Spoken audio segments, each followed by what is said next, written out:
Here's the guy that I called the dorkiest dork in Dorktown, Harry Enten, with some numbers over on CNN. You know, sometimes you look at the polling data and there are numbers that just jump off the screen at you, and this is one of those. Because just take a look here. MAGA GOP view of Trump. Approve 100%. 100%. If you are a member of MAGA and the GOP, you approve of Donald John Trump. 0% say that they disapprove. All right, folks, buckle up. We're diving deep into some numbers that are going to make a lot of heads spin. You know the drill. The mainstream media loves to tell us how MAGA is shrinking and how Trump's losing his grip. But what if I told you the data, even from the places you might not expect, tells a very different story? We're about to dissect the clip that reveals the undeniable truth about Trump's base. Get ready to have your assumptions challenged, because we're not just watching, we're reacting, we're questioning, and we're calling out the nonsense. Let's roll.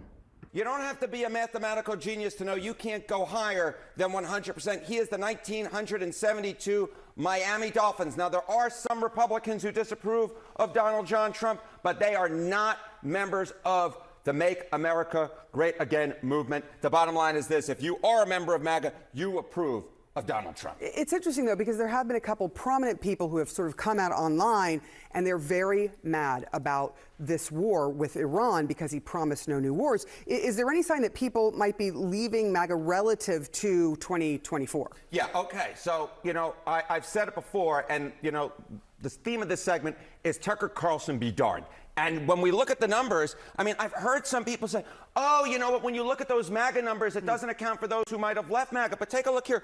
Americans who identify as MAGA, in November of 2024, it was 28% of Americans. Now it's basically the same. If anything, it's slightly higher at 30%. The bottom line is this: the MAGA base within the GOP is not shrinking. It's the same size. If anything, it is slightly larger than it was back in 2024 when, of course, Donald Trump won a second term. So that 100% that Donald Trump has approval among MAGA GOP, that is not an artifact of MAGA shrinking. Whoa, hold on a minute. Did you catch that? Did you hear what he said? But let's not get ahead of ourselves. That's a Freudian slip if I ever heard one. It's like almost deep down, even the folks representing these numbers know where things are headed. But let's not let that slip distract you from the real bombshell here. 100% approval among MAGA and the GOP? 100%. That's not just strong. That's an iron grip. That's like trying to pull a toddler away from a candle aisle. That's impossible.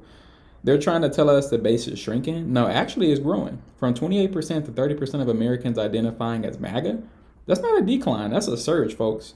The narrative that Trump's support is waning is just that. It's a narrative. It's not reality. The numbers don't lie, even when the speaker accidentally predicts the future. It's just an indication of how strong Donald Trump's grip is on that MAGA base. And so I guess that begs the question of what's happening with inside the GOP and if there are any splits there, because with those kind of numbers, they're going to want to retain that, right? So they can retain their seats. Yes. And you know what we're talking about, you know, we mentioned Iran in the intro of this segment, GOP on U.S. military action in Iran. Look at this. In MAGA, it's 90% approval. It's 90% approval, just 5% disapproval. If you disapprove of the job that Donald Trump is doing, or excuse me, the U.S. military action in Iran, and you're a member of the GOP, look at this. It's your non-MAGA. You're non-MAGA. It's 36% there, 54% approved. But the majority of Republicans approve of the job that the U.S. military action is in Iran, and the majority of MAGA, which is the majority of the GOP, very much approve, 90%. Very little split in Donald Trump's base. Those who disapprove in the GOP, simply put, they hate MAGA. It's really clear. MAGA has the floor. MAGA has the floor, 100%. 100%, he says. And you know what? He's not wrong when it comes to the quote-unquote floor of the GOP. This isn't about party loyalty. It's about a fundamental alignment with the vision. When you see 90% approval for military action in Iran among MAGA, compared to a much more divided non-MAGA GOP, it tells you everything you need to know about who's driving the bus.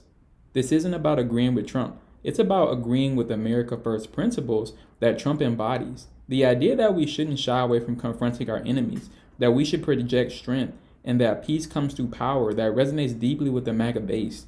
The split isn't between Republicans and Democrats anymore. It's between the establishment of the GOP and the MAGA movement. And this clip clearly shows MAGA isn't a faction, it's the dominant force, shaping the direction of the party and frankly the country.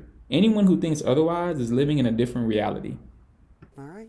Harry Enten, thank you so much. Thank you. Okay, that guy is dorky. He is just dorky. He loves numbers. That's fine. Look, 100% seems a bit much to me. So, you have to take these polls with a bit of a grain of salt, and there's always, a little variableness on each side. And, you can also whittle it down to what does MAGA mean, right? Like Tucker is no longer MAGA. Obviously, if MAGA is Trump, then Tucker is not MAGA. So there's ways you could sort of decipher the information and say, okay, it's not really 100%. But let's say the poll is wildly off by 10%. Like that would be a pretty big number. That means that 90% of the base still supports Donald Trump. So I see no break in Trump.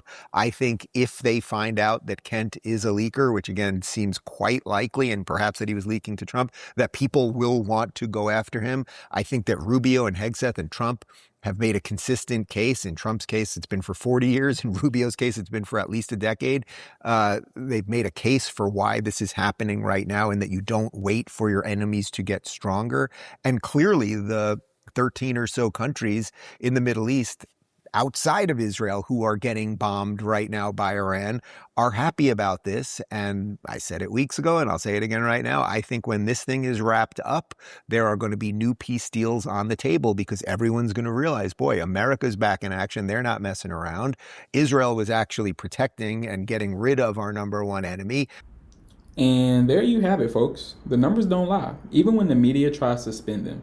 Donald Trump's base isn't shrinking, it's solidifying, it's growing, and it's dictating the terms. The narrative of a fractured party is just that, a narrative. The reality is powerful, unified movement that believes in America first, strong leadership, and peace through strength. Don't let anyone tell you otherwise. What do you think? Are these numbers a surprise to you, or have you been seeing this shift all along? Let me know in the comments below. And if you found this breakdown insightful, hit that like button, subscribe to the channel, and ring that notification bell so you don't miss out on our next deep dive into political landscape. Until next time, stay vigilant, stay informed, and keep fighting for what's right.